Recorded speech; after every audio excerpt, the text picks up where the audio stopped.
The test is in 4-part, Part 1, Part 2, Part 3, and Part 4. Now look at Part 1. Part 1. You will hear a woman phoning about her membership of a carpool, a type of car-sharing organisation. First, you have some time to look at questions 1 to 4.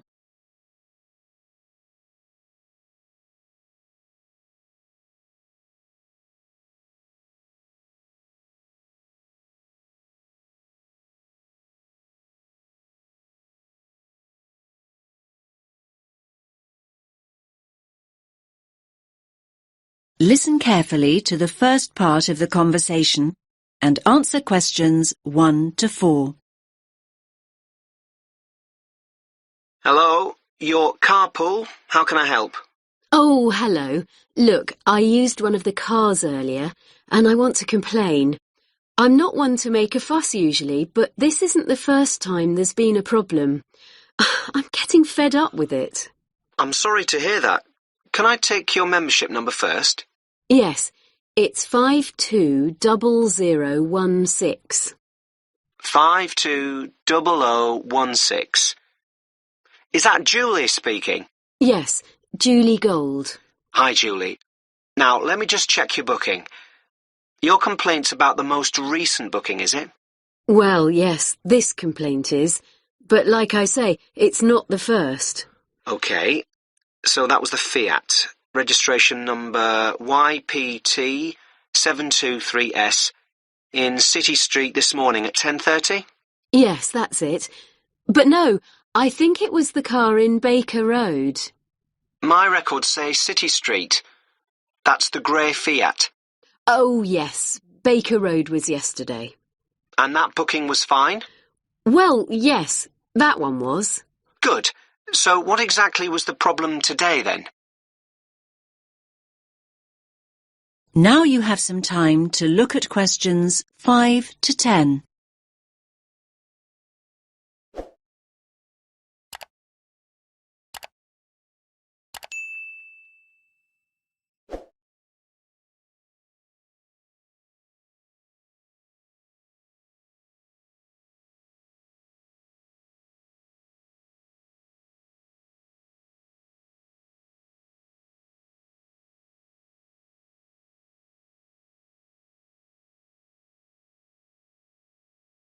Now listen to the rest of the conversation and answer questions 5 to 10. OK, I went to pick the car up and it wasn't in the parking bay. I was in quite a hurry and I have to say it was very stressful. Of course, I thought somebody else still had the car out. Anyway, I was about to phone when I saw the car on the other side of the street about 100 metres down. Can't you make it clear to users that they have to park the cars back in the bays? Well, yes, we do. If I had to guess, I'd say that the previous user left it there because the bay was occupied. We'll phone to check and find out, but that's the most likely explanation. But people aren't supposed to be occupying the parking bays, are they? Well, no, but they do. They usually think it's okay to park for a few minutes. Well, in that case, shouldn't members wait until somebody comes back to get their vehicle? I mean, in that situation, I always hoot and keep on hooting to alert the car owner to the fact I'm there and that I expect them to move. It usually takes only a few minutes. I wish people would show a little more patience. As I say, I'll phone and... There are other things I want to discuss. When I did eventually get to the car, I was shocked at how filthy it was, both inside and out. The wheels and the bottom of the vehicle were covered in mud. Inside, the carpets were muddy too, and the back seat covered in dog hair. It's pretty obvious that the last user had driven out to the country to take his dogs out walking. Can't there be some rules about what people can and can't use the cars for? I hear what you're saying, Julie. I think this is a fair point, and I'm very sorry. I certainly will call the previous user to take this up. And make sure that the cars are given a decent valeting every so often. Right, one more thing. Once I'd dusted off the seat and found the keys, I expected them to be left under a seat or in the door compartment, I finally started up the engine. I was dismayed to see how low the fuel gauge was. This has been the case before, and it's really annoying. I thought the membership regulations state quite clearly that it's the driver's responsibility to fill up when the gauge goes below the quarter full mark. Am I right? Yes, that is what we say. So how come I had to sort that out before I could get on with my journey? Look, I think all things considered, we'll compensate you for your experience today. How does that sound, Julie? Are you going to scrap the payment for today's booking? Well, I could do that, but now the booking's on the system, it's complicated. I'd rather offer you complimentary hours. Today's booking was for 4 hours, so we'll say you have 4 hours of uncharged usage taken off your next bill. But what if my next booking is for less than 4 hours? Don't worry. The booking will not be charged and the remaining amount will automatically go forward to the booking after that. All you have to do is key free hours into the comments option when you make the booking online. OK. I guess I should say thank you, but I'm still very cross.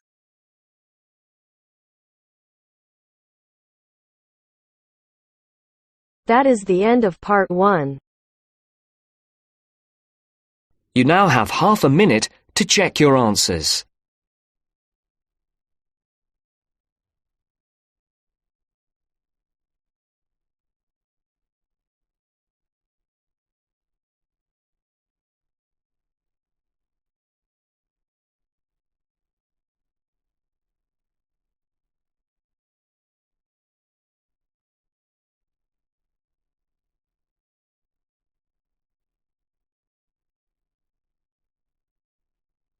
Now turns to part 2.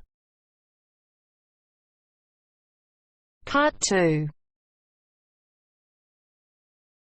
You will hear a woman talking about health and safety when using a computer. First, you have some time to look at questions 11 to 17.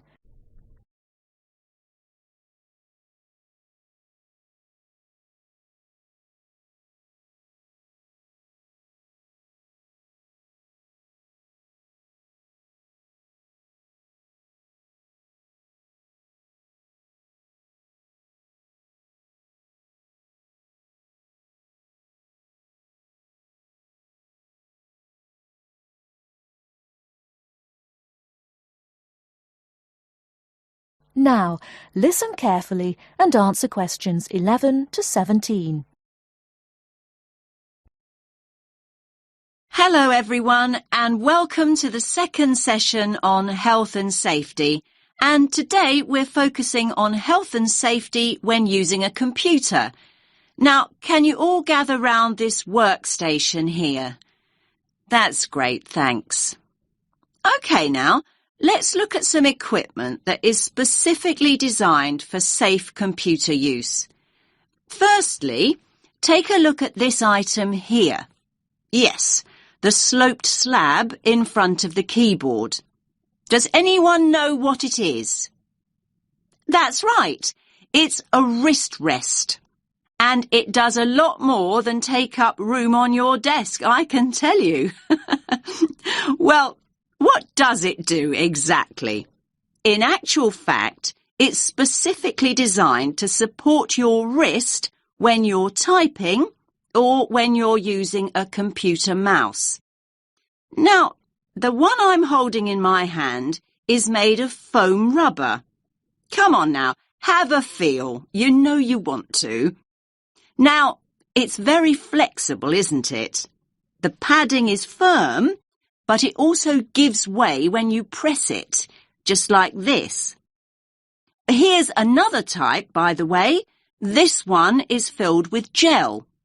Now, like the foam rubber type, it's got a firm surface, but when you press it like this, it gives way with a little spring.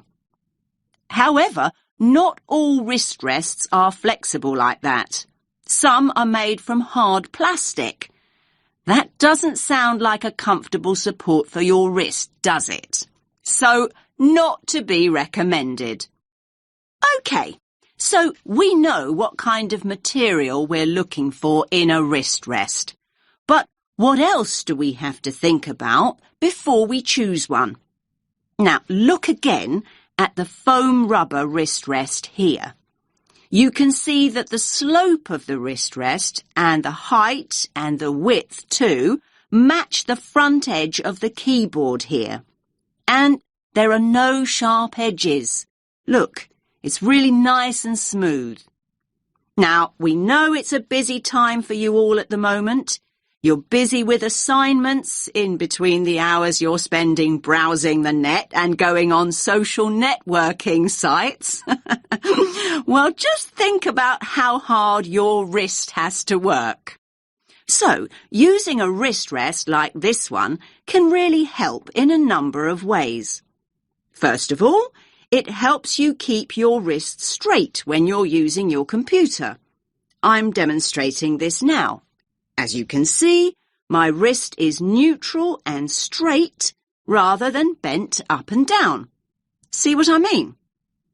Now, it can also provide padding for your hands. It works in much the same way as a cushion, so it makes your desk much more comfortable. Now, please note, I did say cushion rather than pillow. We don't want you students to be too comfortable.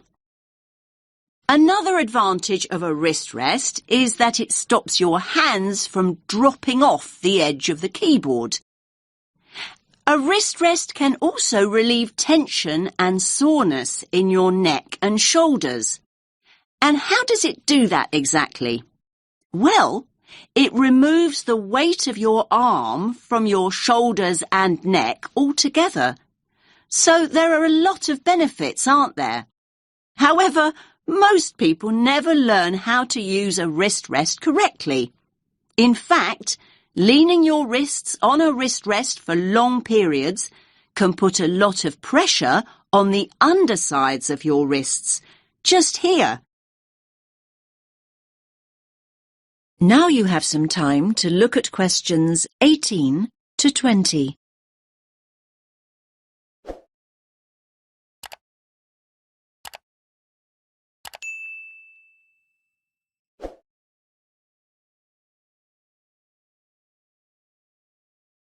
Now listen to the rest of the talk and answer questions 18 to 20. So, to make the most of your wrist rest, it's really important to follow a few basic tips. First of all, make sure you place your wrist rest approximately 1.5 inches away from your keyboard, like this. And never ever place your wrists directly on your wrist rest.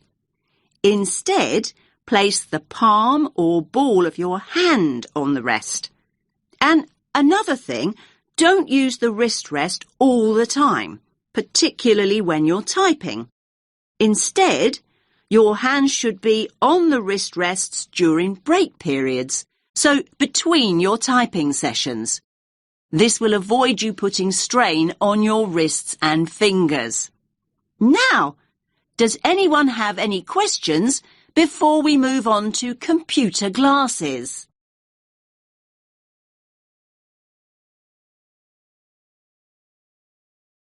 That is the end of part 2.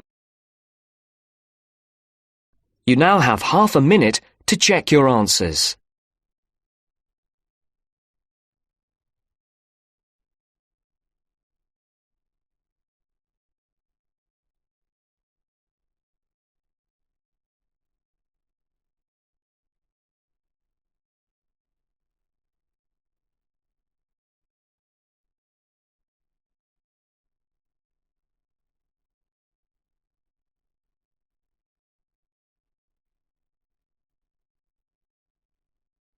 Now turns to part 3. Part 3. You will hear 3 students discussing the issue of waste deposited in space. First, you have some time to look at questions 21 to 26.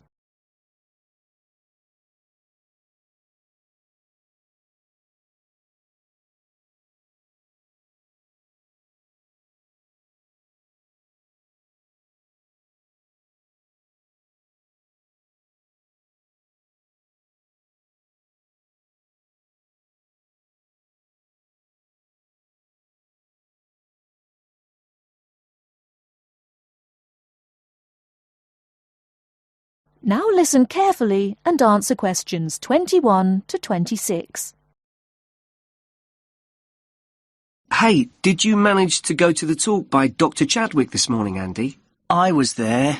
What happened to you, Sam? My bike had a puncture. Seriously. Anyway, Ruth, I bet you took some notes. Can you fill me in? Sure. It was all about space junk. Really interesting, actually. I mean, I knew about how much rubbish humans are dumping here on planet Earth, but I had no idea how much junk there is flying around in space. Did you know that there are literally millions of pieces of rubbish orbiting the Earth as we speak? Not until now, I didn't. They reckon that around 100 tons of very small objects, like mainly dust, drops on Earth every single day. Yes, that's what she said. I thought space junk was all man-made. I can't believe they know so accurately how much is actually out there. Do they track and monitor it all the time? Yeah, they do. According to the talk, there are nearly 25,000 objects larger than 10 centimetres in diameter now orbiting the Earth. And what does all this space junk consist of? Isn't it all discarded parts of rockets that were either broken or left behind after space missions, like Apollo and all those spacecraft from years ago? Well, yes, but not only that. All other kinds of debris that we've dumped in space too. Anything from dead satellites to loose metal screws. There are even tiny particles of paint and liquid coolant. So who is to blame for depositing all this rubbish?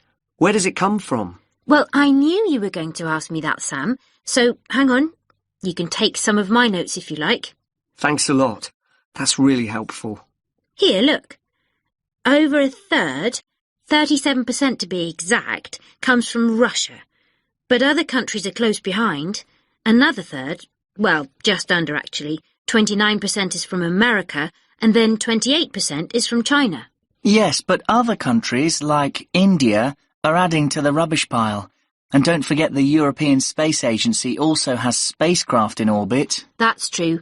We're talking serious space junk here. Pretty serious, I'd say. So come on, what do you think are the chances of something solid dropping from space onto our heads? Good question. Everyone asked that. Dr. Chadwick said at least one piece of junk falls to Earth every single day. But look at it this way. Earth is a pretty big place, so actually the statistical chances of being hit are extremely low. You now have some time to look at questions 27 to 30.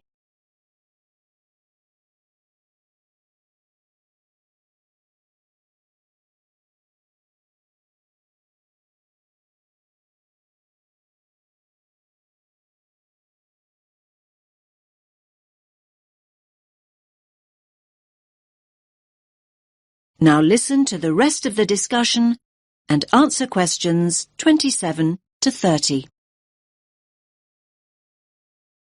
So are you saying I'm more likely to win the lottery? Well, just think about it. 2/3 of the Earth is ocean. That's true.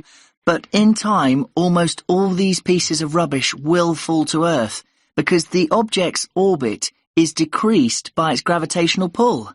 But the good news is that they don't cause any serious damage. You know, they can't actually survive the heat generated on re-entry. They simply burn away. But that's not always the case. There are exceptions. Chunks of the United States UARS satellite recently fell into the Pacific Ocean. The UARS satellite? It was this 6-ton satellite launched by the Space Shuttle Discovery way back in 1991. So it had been up in space for 20 years, but stopped working in 2005. It weighed 5,700 kilos. And that's about the same as a double-decker bus, apparently. And, just check my notes. Here it is, yes. The largest of these great big chunks that fell into the sea weighed about 158 kilograms. Think of the weight of an adult gorilla, Sam, and you get the picture. A nice soft landing, then. Dr. Chadwick said, imagine a couple of washing machines tied together and travelling at 100 miles per hour, and you'll get an idea. Oh, and do you remember Skylab? That was another US space station, and it fell to Earth at least 3 decades ago, in 1979. It fell into the Indian Ocean and the deserts of Western Australia.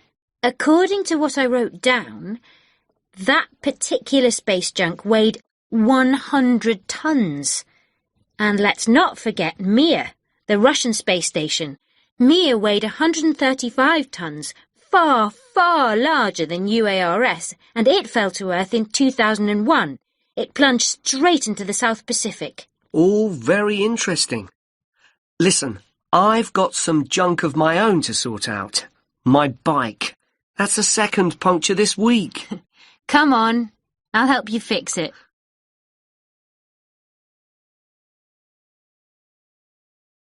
That is the end of part 3. You now have half a minute to check your answers.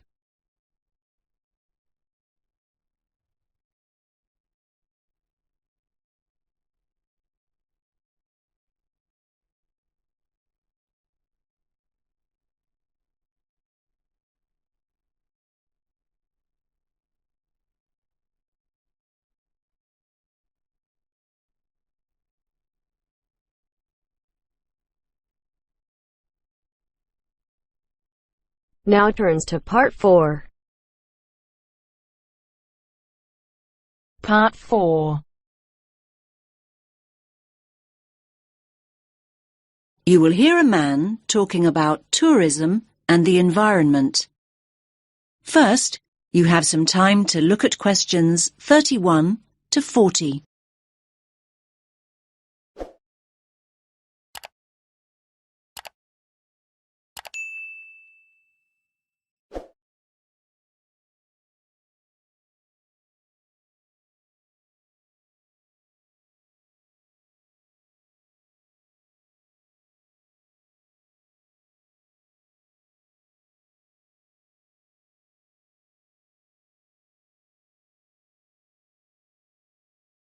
Listen carefully to the talk and answer questions 31 to 40. Good morning, everyone. Let's make a start. Now, over the last few weeks, we've looked at some key areas in the travel and tourism module. We've already charted the origins and development of tourism, and we've also looked at the negative effects of tourism on both local communities and the environment. So, in this lecture, we're going to focus on ways in which tourists can actually benefit local people and natural areas if they travel responsibly. And this kind of travel is known as ecotourism. Now, there's no one definition of ecotourism. In fact, it can be interpreted in a number of different ways. This means it represents different things to different people. And sometimes people misunderstand ecotourism altogether. They think of it as just spending time in nature or natural areas. However, the truth is far more complex. In essence, it aims to minimize the negative impacts of tourism that we looked at earlier on in the course. Problems such as litter and water pollution, crime and so on, and, at the same time, to encourage travellers to have a positive impact on the places they visit.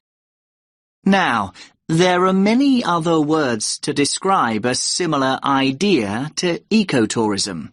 In fact, the terms alternative tourism, sustainable tourism, or responsible tourism are often used to mean the same thing. But in fact, although the main ideas behind them are similar, there are small differences. And let's briefly look at these now. Alternative tourism is any kind of tourism that is not mass tourism.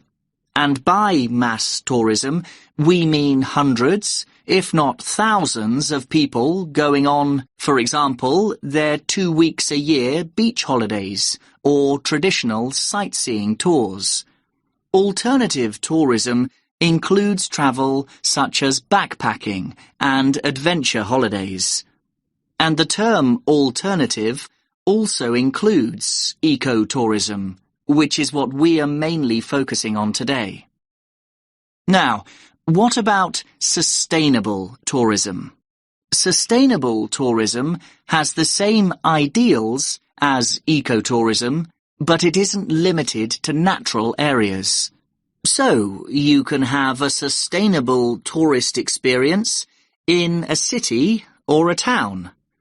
And then we have responsible tourism. What does that mean exactly?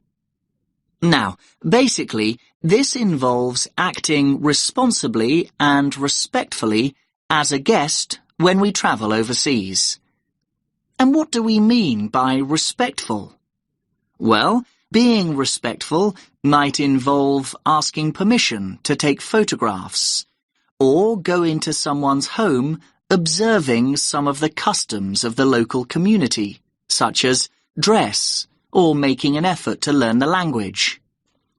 Now, ecotourism can be passive or active. So, what do we mean by passive tourism? Well, let's think of some specific examples.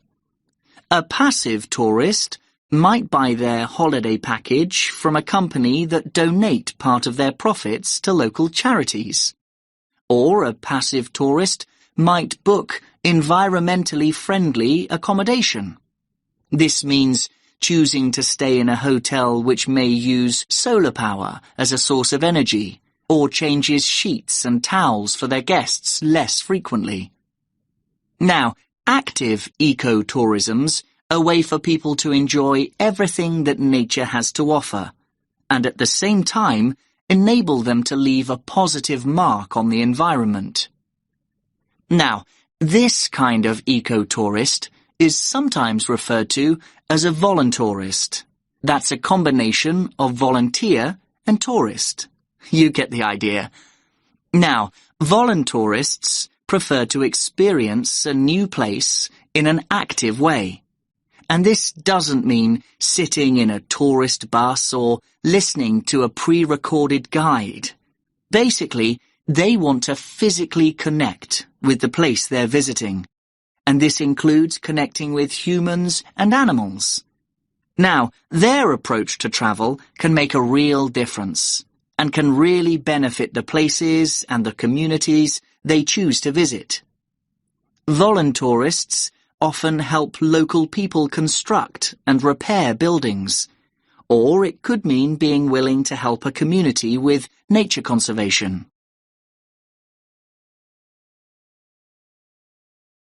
So let's think of some specific examples of this kind of work in action. Now, voluntourists have helped local communities to plant hundreds of trees and installed identifying signs in the rainforests of Costa Rica.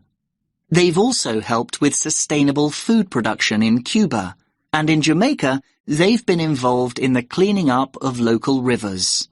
And in Thailand, they've worked on building ecologically sustainable reforested habitats.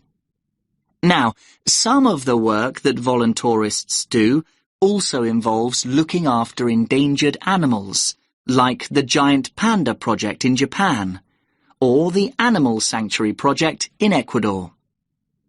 Now, this work doesn't just involve interacting with wildlife, but involves educating local people about the need to protect wildlife. Now, before we explore wildlife tourism in more detail, does anyone have any questions?